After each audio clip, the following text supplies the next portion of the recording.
രാം നാരായണ റാം. ഇത് എല്ലാം ആരുടെ നിയന്ത്രണത്തിലാണ് നടക്കുന്നത്? ആരുടെ ഇടയിലൂടെയാണ് ഇതെല്ലാം നടക്കുന്നത്? ആ വ്യക്തിയുടെ വ്യക്തിത്വം എങ്ങനെ മനസ്സിലാക്കാം? ഈ ലോകം ഏത് ശക്തിയുടെ പ്രേരണയിലാണ് പ്രവർത്തിക്കുന്നത്? ഈ എങ്ങനെ ഉദിക്കുന്നു? ആ കലാകാരൻ എവിടെയാണ്? സാധാരണയായി ഇതെല്ലാം പറയാം, എന്നാൽ ഒരു ഘടികാരത്തെ ഓരോ നിമിഷവും കുലുക്കേണ്ടി വരുമെങ്കിൽ, ഓരോ മണിക്കൂറിലും അതിനെ ശരിയാക്കേണ്ടി വരുമെങ്കിൽ ആരും അതിനെ ഉപയോഗിക്കില്ല. അതുപോലെ ഈ വിശ്വത്തിലും എല്ലാം സ്വാഭാവികമായി ഒരു ക്രമത്തിൽ മുന്നോട്ടു പോകുന്നു. നമ്മുടെ സ്വരങ്ങളുടെ നിയമങ്ങളിൽ ചൈതന്യ കണങ്ങൾ ഈ മഹാശൂന്യത്തിൽ തൂസിപ്പറന്ന ധൂളി കണങ്ങളെപ്പോലെ ക്രമീകരിച്ചിരിക്കുന്നു.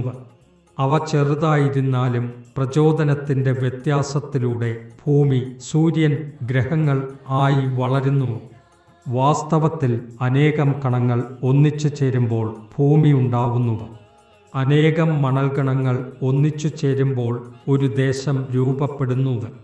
മണ്ണിൻ്റെ ഭൂമി എന്നറിയപ്പെടുന്ന ആ ഗോളാകൃതിയിലുള്ള വസ്തുവും അനേകം അണുക്കളുടെയും പരമാണുക്കളുടെയും സംയോജനത്തിലൂടെയാണ് നിർമ്മിതമായത്.